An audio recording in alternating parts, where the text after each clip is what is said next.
This video was brought to you by Sportback, a better route planner, MisterGreen, Kempower and Marcus Bil. Yo, what's up? We're now at Untitled, and behind me here you see a good old friend, Audi e-tron, or I just call it the fat e-tron. So now it has a new name, it's called Q8 e-tron. You know, like Q8. Yeah, I don't know if it has anything to do with that.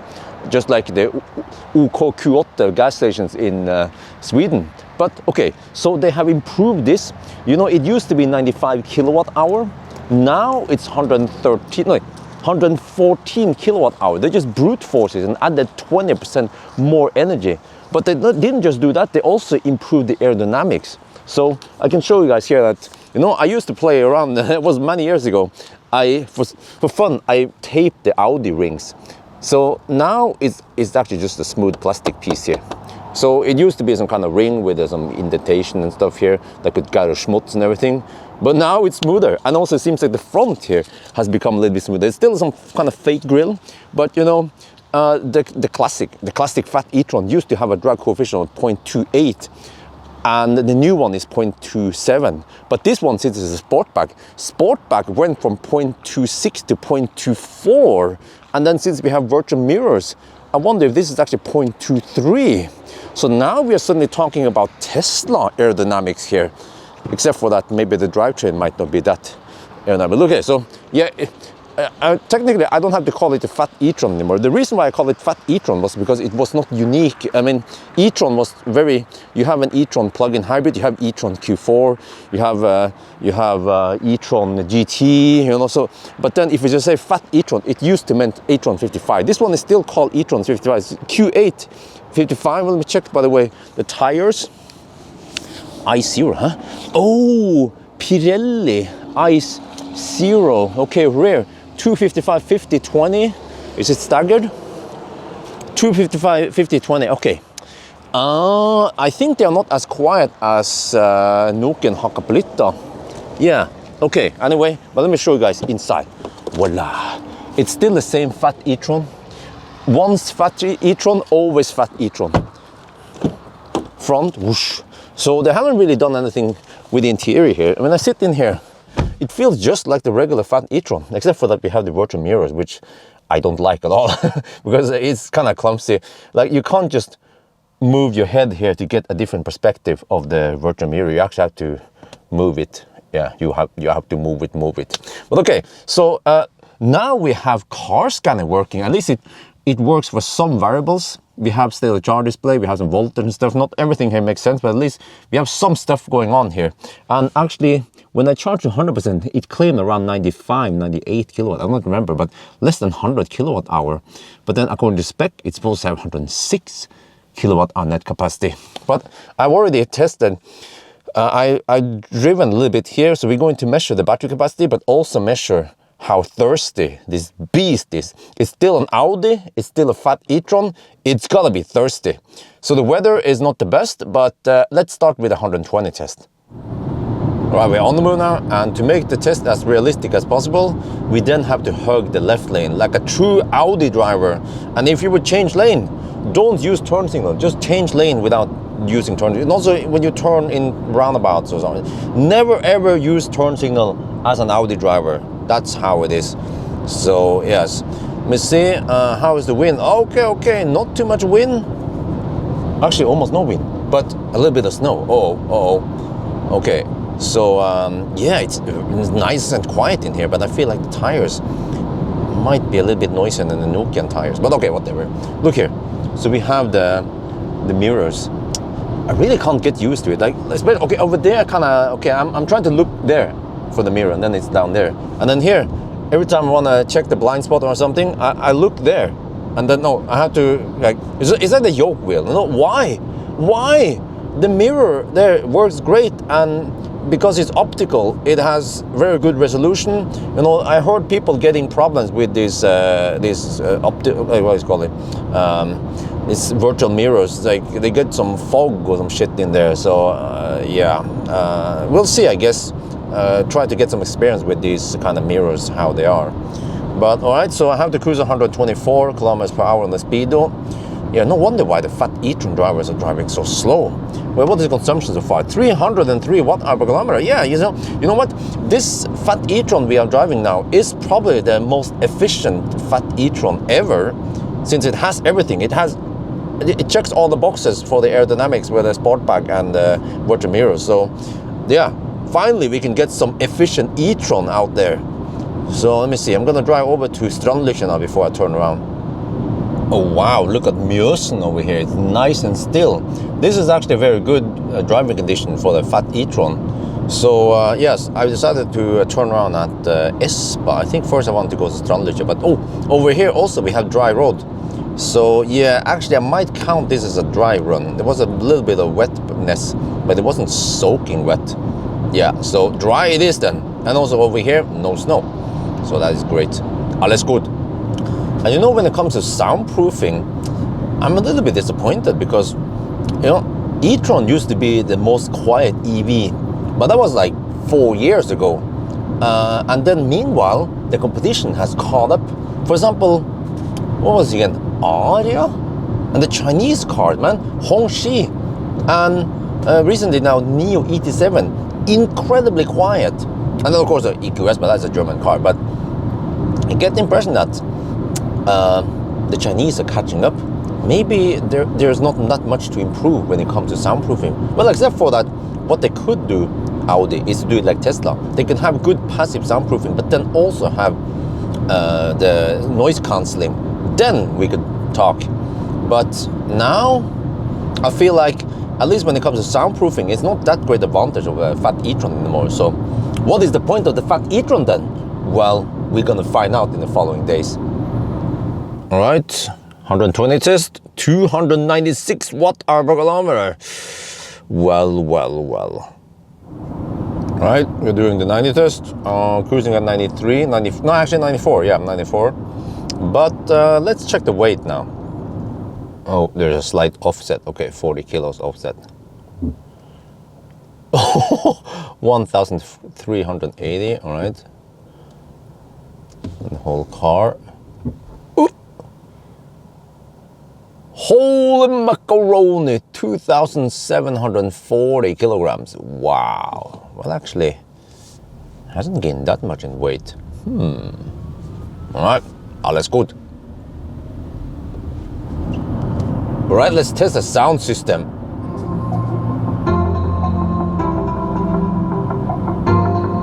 Listen to the bass. Oh, nice and clear. Seems to be some kind of immersive sound going on. Deep bass. Yeah. Sounds great. Okay, next one. So, you know, this is a top spec car, I was told. It means that it should have everything. But I don't see any Bang & Olufsen branding on the speakers, so I wonder, did they not include Bang & Olufsen? So I'm not sure what kind of speakers we have here. But it sounds nice and clear. And it has a deep bass. It has that natural sound. And also, I'm using uncompressed wave file. And there's so much detail here. Plus that I hear some kind of surround sound here, as if there is some immersive sound turned on. But when I look in the sound settings, I set everything to flat, try to turn off any processing, DSP, anything. But it seems like by default there is some kind of DSP going on here. Okay, next song. Yeah, like here. Normally if I set it to flat in even the EQS, it would be more concentrated in the middle and more in neutral, but here it feels like I hear more in the back also. There's some kind of processing going on here.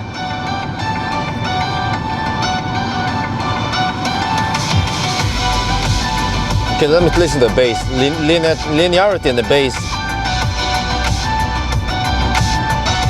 Yeah, very good.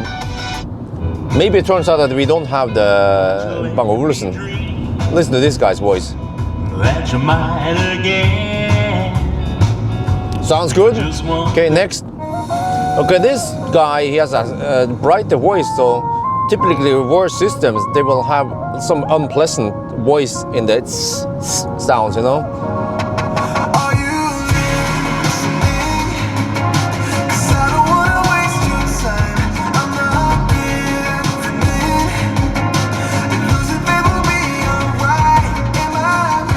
It sounds really great. Plus that there's well balance between bass and higher frequencies, not overwhelming bass. So it sounds incredibly good. Listen to the last song here. Now we're gonna listen to rattling in the doors. This is a German electro outdoor. There should not be any rattling in the doors. Yeah.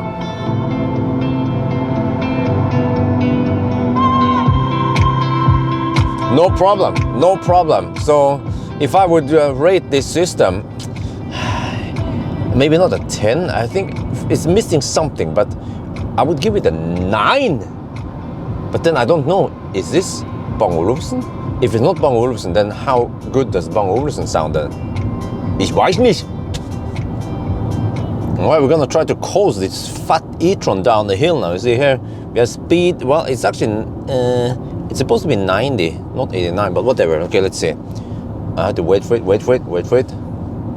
And I can actually put this car in neutral. Well, actually, I could just disengage cruise control and then disable. Yeah. So I don't have to put it in neutral. We can disable regen.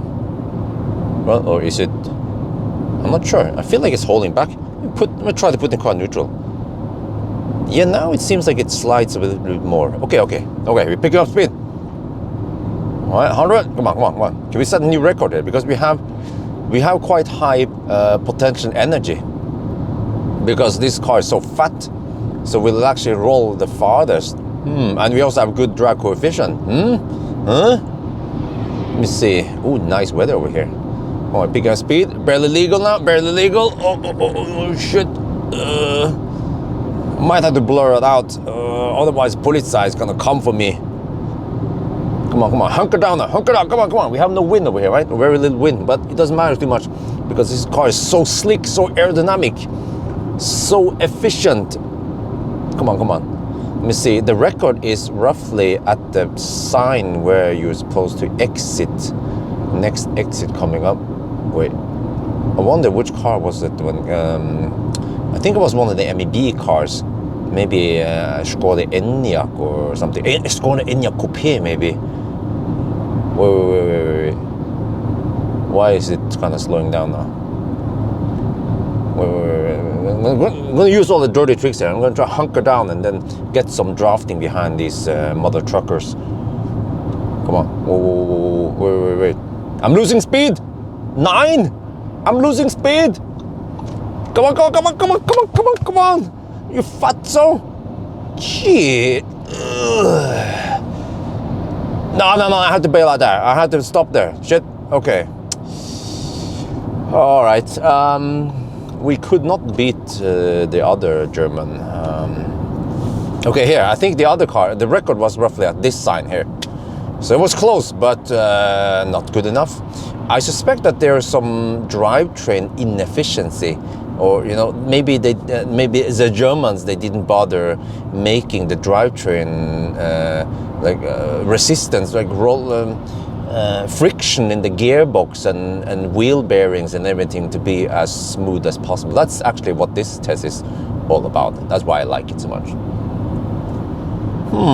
See, I noticed something. I tried to pull some more variables out of the car scanner thing. You see here, we have torque to electric motor front and rear. So actually when we are just cruising now at 90, it's then just using the rear motor. This is not PM motor, it's actually induction motors front and rear. e-tron was always like this. And you see if I try to accelerate a little bit, then suddenly both motors kick in. And then what about the regen? Let me see if I try to regen a little bit hardish. Yeah, then the front and the rear kind of, front goes a little bit more, or not sure. Yeah, and then if I just kind of go back to the resting state now, cruising, then we're back on the rear motor here. So yeah, I guess this is a way for the car to try to save energy by sleeping the front motor. We are back at Ioniq. Ooh, it's kind of busy over there. Anyway, the consumption right now is 229 watt-hour per kilometer.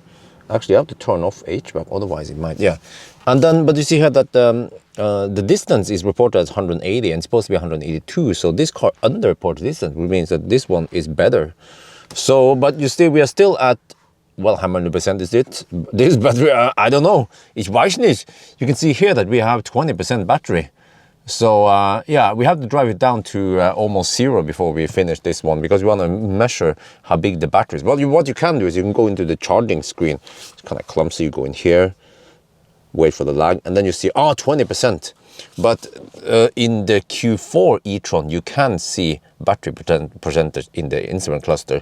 But the Germans, they haven't improved the car for the last 4 years. Whatever this car was in 2019 is still like this.